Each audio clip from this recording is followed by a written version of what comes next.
Hey guys, today we are going to be talking about why the pros make quiche.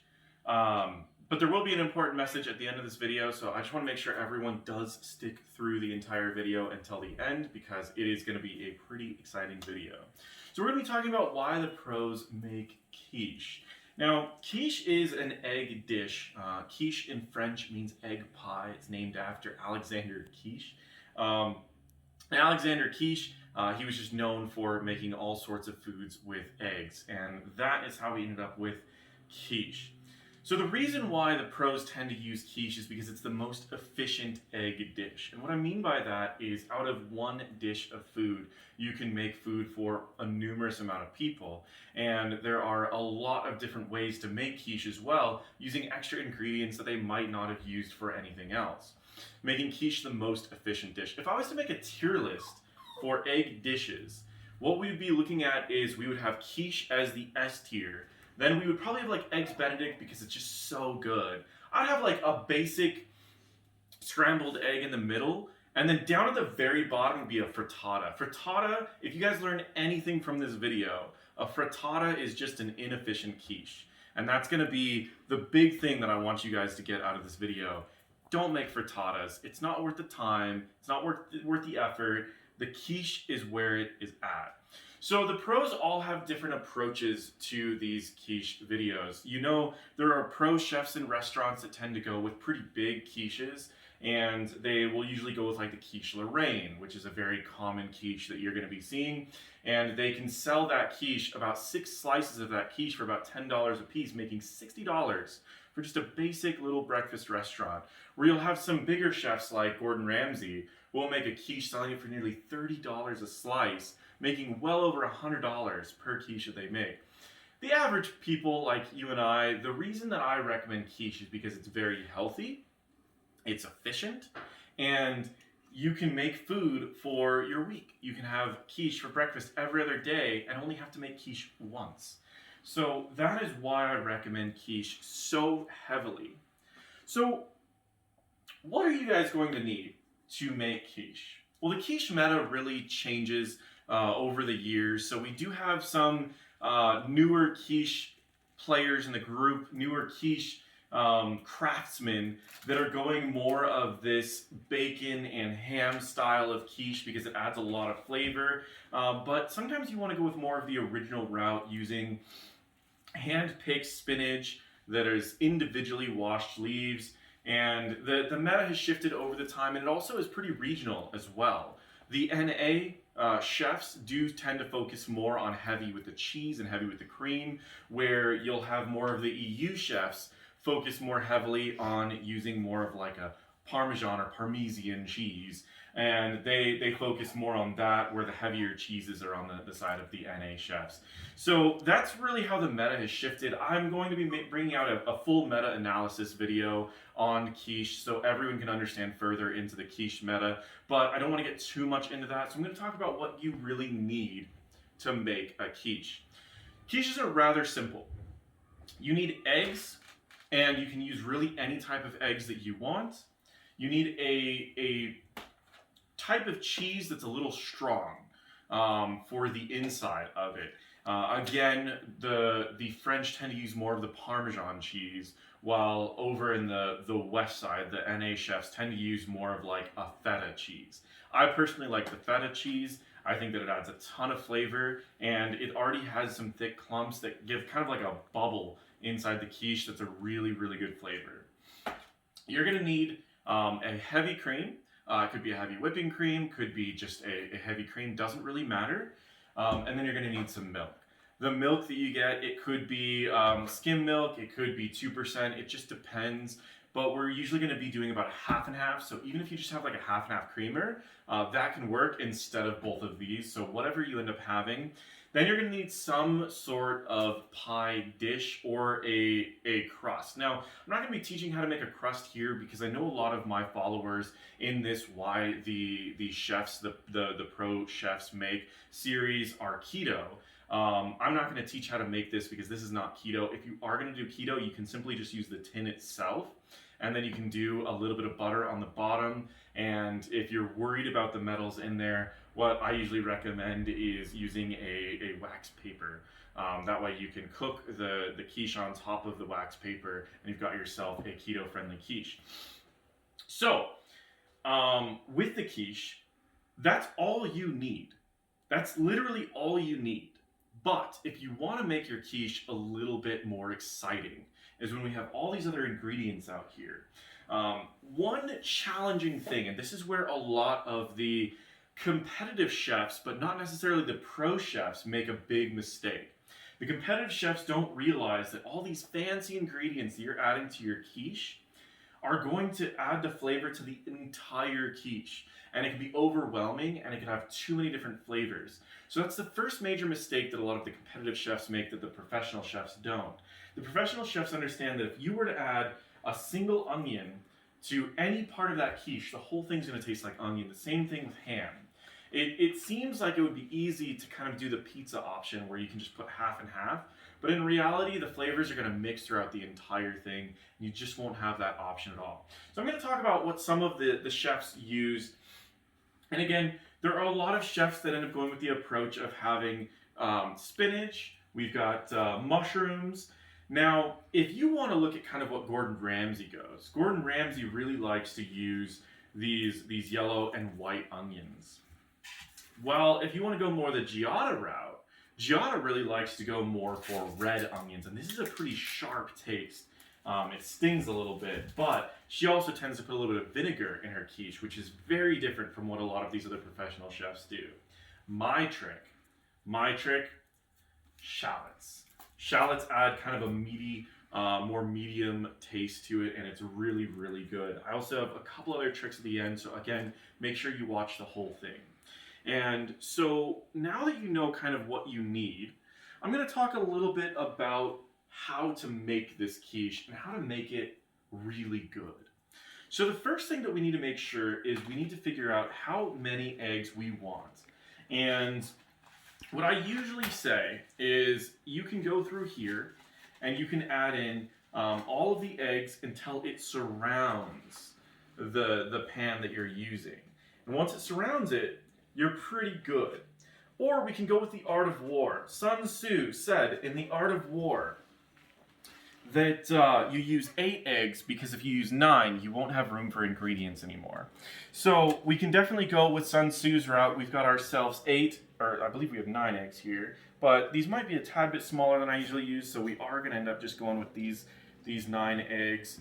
We're going to go with a lot of ingredients. So let's follow Sun Tzu here. We're going to go with 8, and that is going to be the amount of eggs we're going to be using. Now, I've been watching a lot of these professional TikTokers and these professional food video influencers, and they all have a technique that I've been practicing, and I don't really know exactly how they do it, but I did end up selling my soul to the devil so I could learn this trick. And so what we're going to do is we are going to do the snap trick. This was passed down by Thanos, and he brought this down to all of his followers, and these TikTokers from like Tasty and from Yummy all have this technique where they snap and all of the food is prepared and cut and everything, and we're going to try it out today. I've never used this power since I've gained it, and let's see how it goes. Are you guys ready? Oh, okay. Yeah, we're just not going to do that. We're not going to do that. We're going to get this bowl instead. And we're going to do this like normal people. I don't know who the TikTokers sold their souls to, but it clearly wasn't the devil. He kind of tricked me there. So let's get 3 more eggs in here, and the way we are going to be doing this is like normal people. We're going to simply just crack the eggs, and we are going to get it in here. I'm going to put it just back in the box for now. And we're going to be quick to doing this. Did get a little bit of a shell. Just watch that pretty carefully and make sure that you guys don't get any shells in there. But otherwise, it's pretty straightforward. There's a lot of techniques to cracking eggs. You don't need to make it all fancy. Just crack those eggs. Make sure that you guys can get...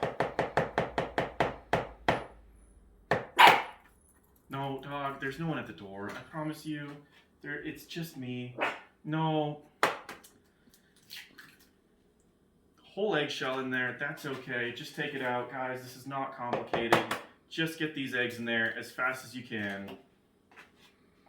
Because in order to keep this the most efficient egg dish, it still needs to have time efficiency. And you guys will see, I'll show the time efficiency scores after this video so you guys can make sure that this still is the most efficient dish. But overall, it's nothing that you really need to worry about too much because, again, we're not professionals. We are just out here. So the first thing that you want to do after you get these eggs in here is you do want to whisk them. I know most of you guys that are watching this video don't own a whisk. You can buy a whisk or you can just use a simple fork. I like to break all the eggs first. I like to mix them all up, and I like to have it at an angle. If it's down like this, you're never going to be able to mix all the eggs. But if they're all down like this, it's very easy and quick to whisk all the eggs together. Because what's happening is you're basically scooping what's on the bottom and you're bringing it to the top. And you're scooping what's on the bottom and you're bringing it to the top. And if you go really fast, it's going to whisk all of these together. You're going to end up with a nice yellowish orange color. And then once you have that, what we're going to do is we're going to add in the cream and the milk. And we go with about half and half of both of these. And I would give you guys an exact cup measurement. The problem is that the different sizes of your eggs and the different types of your eggs is going to change how much you need to put in this.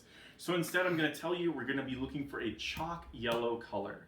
So we're just going to add a little bit of this. Let me just mix it up a tad.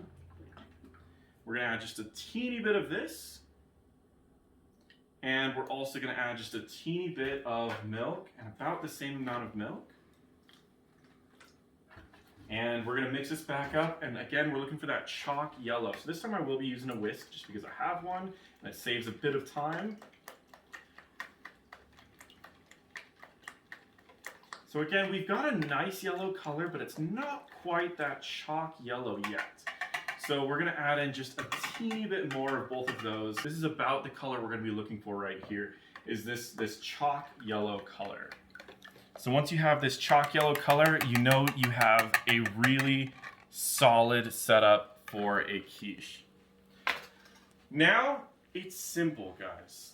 It's simple. You can pour it in here, and you can start adding in the ingredients that you want to add. So what we want to be adding in here first is we're going to be, and I always like to add the quiche first, the egg mix first, because as it bakes, all your ingredients are going to slowly start going down to the bottom, so you want to make sure they're at the top at the start. So we're just going to pour it into a pre-purchased dish, pie crust, and this pre-purchased pie crust, you can buy them at the store. They usually come in packs of 2. I always recommend the deep dish for quiche, and they're very inexpensive. And again, you can still make a different version of it. So we're going to start off. I've washed each of the spinach leaves individually because spinach can get pretty nasty with all the dirt that's in there. When it comes to spinach, I usually just like to get little slices of it. But you can definitely go with whatever approach you want. The sharper the knife, the easier for this and the safer. And then I only really like getting the leaves of it. And so we're just going to take this and we're going to spread it across the quiche. And that way we've got some spinach throughout the quiche. We're also going to take just a couple mushrooms, and you don't even need to use a knife with mushrooms. Just grab a couple of them that look pretty good, and you can simply just tear the mushroom pieces and add those. You guys do not need to include mushrooms or spinach to your quiche. This is just something that I personally like to add to mine, and I just like to add just a little bit of those. What I would recommend is if you do like ham or bacon, I do recommend adding little ham pieces because it does add a really great flavor to the quiche. So we're going to add that, and then we're also going to grab our ham.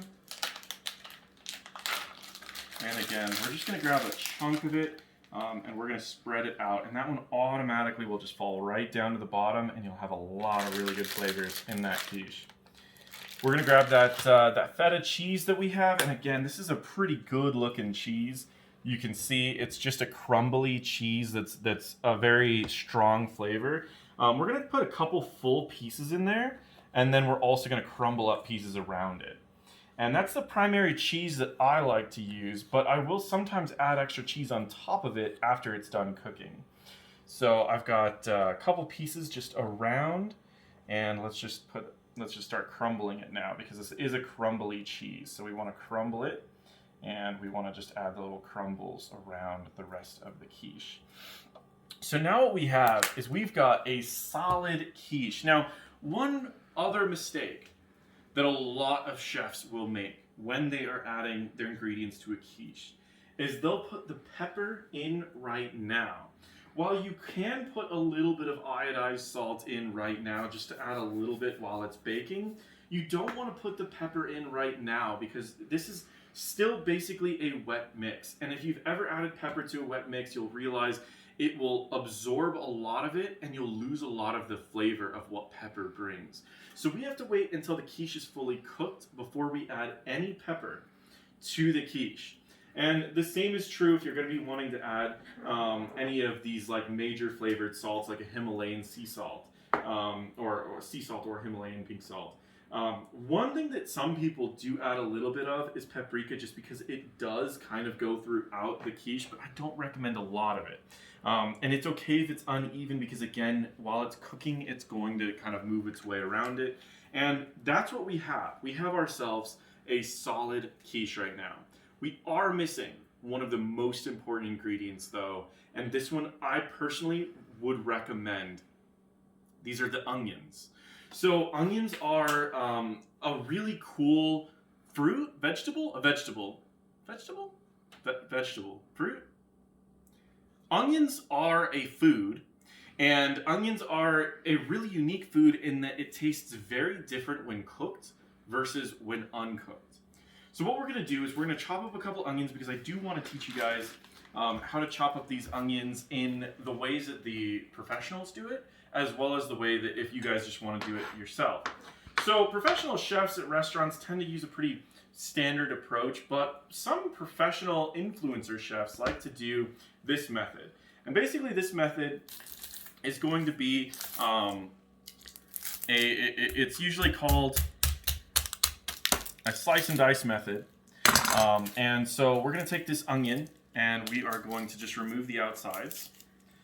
And it's not that big of a deal, because the outsides will actually just kind of pop off on their own as you start cutting it. So we're going to leave a little bit of this out there, and that's going to be perfectly fine. Now, I love onions, especially in a quiche, because their flavor gets distributed throughout the quiche, and that's how you really get that full quiche flavor and just a little bit of a crunch.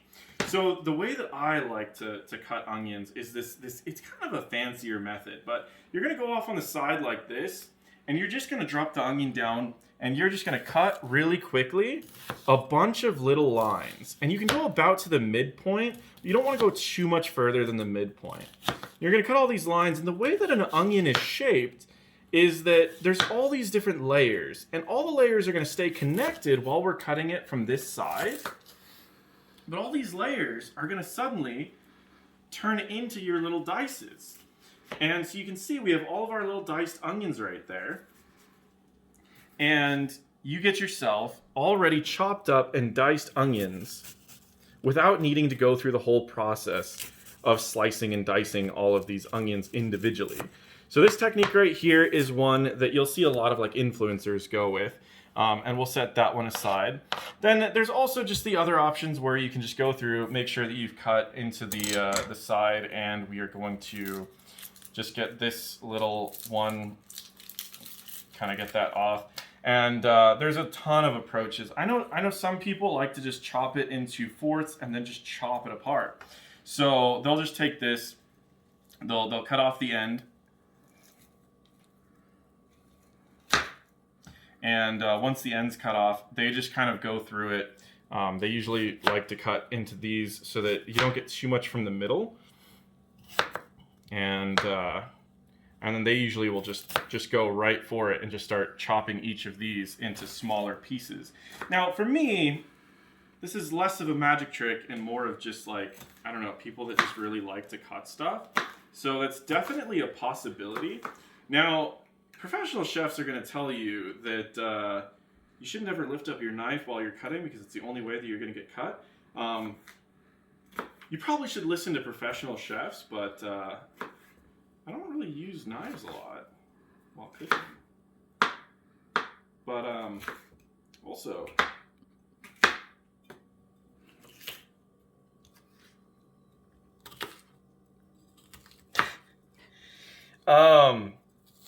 yeah, so there are 100 different techniques. I don't want you guys to feel intimidated by any of these techniques, because none of these techniques should ever make you feel intimidated, because you can approach this however you want to approach chopping onions. Whatever you feel safe with trying to do, that's the way that you guys should do it. You don't need to memorize any of these techniques.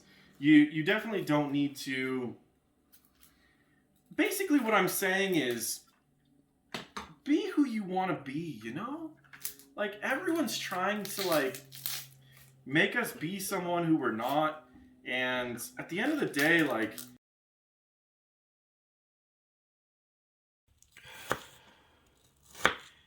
you know, I mean, because that girl you go out with, the thing about it is that if you act like you're someone who doesn't like what you like, and then she comes back, the date's not going to work out anyways, because even if she comes back to the second or third date and you're lying about not liking the things that you like, then eventually she's still going to think you're a nerd. So it'd be better to just be a nerd on date one, and it might not go any further, but then you don't get more feelings about someone that doesn't really like video games. Be yourself. Just cut the onions how you want to cut the onions, guys. Like, it's just not worth it. So now that you have a lot of onions prepared, we're going to add in my secret ingredient, my first secret ingredient, which is some shallots. Shallots are, I believe, in the same family as onions, even though I don't even really know if an onion is a fruit or vegetable. I'm really leaning to vegetable. If this is a live stream, I'd have a poll right now, even though all you guys already know. And I'm sure if you guys didn't know, you already Googled it by now. And so we don't need very much. We just need a little bit. We'll just take a little bit off of this as well. So shallots, again, they've got such a unique flavor that they add a lot to a quiche. So we're just going to add just small little chops of these. And remember that whenever you add anything to a quiche, the flavor is going to go throughout the entire quiche. So be very careful about what you're adding. So we're going to add just a little bit of onions in here. And we're going to spread them out throughout the quiche. And we're going to add in just a little bit of shallots as well. And again, spread them out around the quiche. And so what we have now is our completed quiche with all the ingredients that I would personally recommend for a quiche. What I personally like to do when I'm putting it in the oven is I like to put it on a cookie sheet, because I don't really trust the actual pie tin. You can see they are a little movable. And so just be very careful, because this is still liquid ingredients in here. We're going to put it into the oven. And so we're going to take this down right here. And we're just going to take this whole thing, but be very careful with it.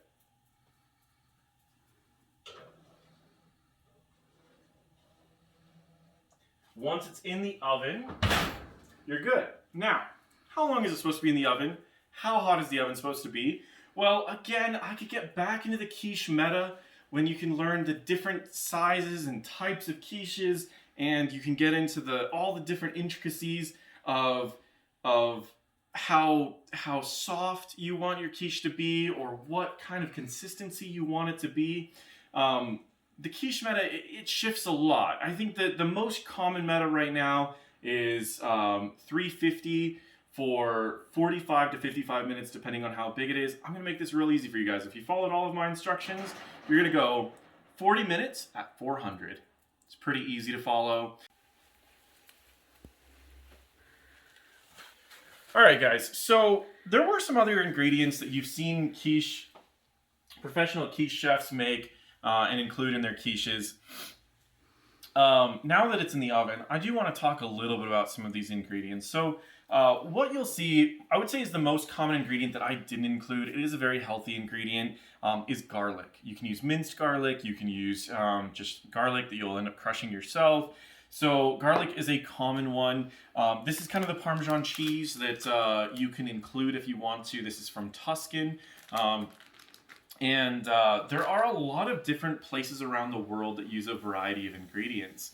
One of the places that is a little newer to this, but it's kind of been an ancient tradition for them, there's a small village in South America, and they've got themselves their own unique way of approaching quiche, and they do a lot of things differently. But one particular ingredient, which I ordered to show you guys on this particular video, is something called a gato.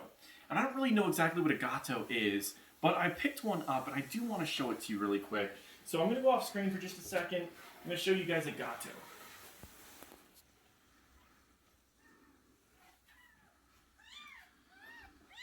So I got a small gato, and this particular gato is 7 days old, and it's a very noisy gato, and I'm not really sure if they're supposed to be this noisy. So this particular gato is rather fuzzy and noisy, and I don't really know how to prepare them. It's the only reason that I haven't used a gato. I haven't really learned that much from the professionals in that South American tribe. So the more I learn about a gato, the more I can look to prepare one of these in the future. So unfortunately, guys, if you want to learn how to prepare a gato, that's going to have to be a future video of mine. For this particular video, we're not going to be using this particular gato, even though it is 7 days old, and that is kind of the age that they recommend you use a gato.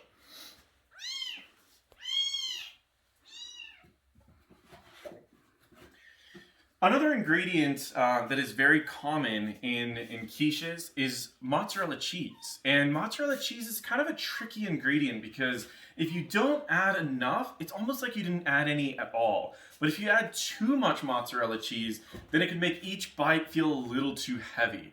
And so I would recommend you guys could try mozzarella cheese, but it can be one of those really challenging ones to utilize.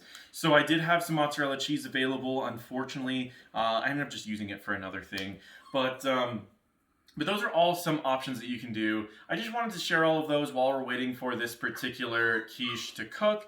And then I'll definitely come back and we'll cover more about the quiche when we get there.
Because all the ingredients are going to be a little bit different when I make it versus when you make it, 40 minutes is just kind of a gauge. What you're really going to be looking for is a brown on the top, as well as it needs to separate a little bit from the edges.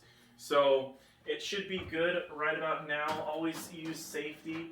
I always recommend having pads available everywhere so that you can easily have that all set up. And that is what we are looking for a good looking quiche made from home. So now what we're gonna do is I've got myself a little pie cutter, and we're just gonna go right into the middle of this quiche, and we're gonna make sure that we're getting the pie crust. We're gonna take another little bit, and we're just gonna grab, again, we wanna make sure that we're getting all the pie crust cut. And once we have all of that, we're gonna take this, and it's okay if part of the crust starts coming apart. That's all right. We're gonna set that right there. And we're gonna just add a little bit of the ingredients that we talked about. We're gonna add, we're actually gonna add just a teeny bit of hollandaise sauce right here along the edge.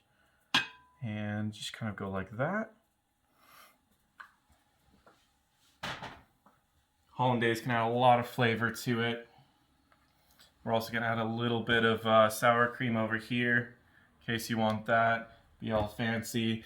We're gonna add a teeny bit of that Parmesan cheese that we talked about just to the top, because I just like adding a couple pieces of that.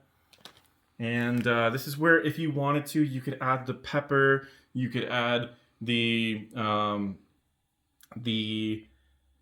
sea salt or the Himalayan pink salt, and you can kind of go from there. And that is a quiche. So I'm going to grab myself a little bite of it, as all of these explanation videos always do. Get a little bit of hollandaise sauce with it. Oh my gosh, it's so hot. Okay. When it comes out of the oven, it's very hot, but this is a very good quiche. So, what I recommend, if you do want to store this for the rest of the days, so that you can eat a piece every other day for breakfast, you just grab out little pieces like this. You can cover this with saran wrap, and it's usually going to be okay. You can use aluminum foil as well, but I personally try to recommend getting away from using aluminum on any food that's cooked. So saran wrap tends to be the best way to do that. You can store that. With all of that being said, guys, hopefully you've all learned how the pros make quiche. And I hope you guys all have a fun April Fool's Day. I decided to do a little bit more of a, I guess, just an easier video, a funner video that's a little bit different from the ones that I've done in the past. If you guys didn't know, it's April Fool's. It is a day that, I mean, most people in the West tend to just do silly jokes. A lot of corporations do silly jokes. In the past, last year, I was the director of Heroes of the Storm. The year before that, I made a bonsai tree. Not this one, but a bonsai tree. The year before that, it was how to get Grandmaster 100% of the time or something. I don't really remember. They're all a lot of fun. I'll have links to all the April Fool's videos down below so you guys can check those out. With that being said, though, this year I wanted to kind of do something a little bit different. I did want to share with you just a little bit about how to help out others, because I figured this is fun for me to do, but it would be even better if I could do it for a cause. So this guy right here, come on, little Gato. So this guy right here, his name is Bradley. Bradley's mom left, and they don't know where Bradley's mom went. And so I have been trained to hand feed kittens and foster kittens. So what I would recommend everyone do... Hi. I know. You almost got eaten, huh?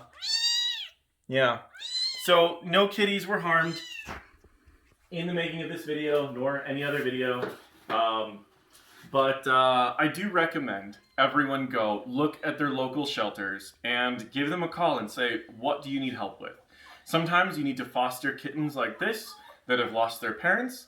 Sometimes it's just as simple as, hey, we need trash bags or we need grocery bags. We just don't get enough of them. And it could be a wide variety of things that they need and they need help with. So I'd love all of you guys to do two things for me. One, I would like you guys to all call local shelters and see where you can help if you're animal people. And two, try to make a quiche. Because quiches are a lot of fun, they're very healthy for you, and they are just a really good dish.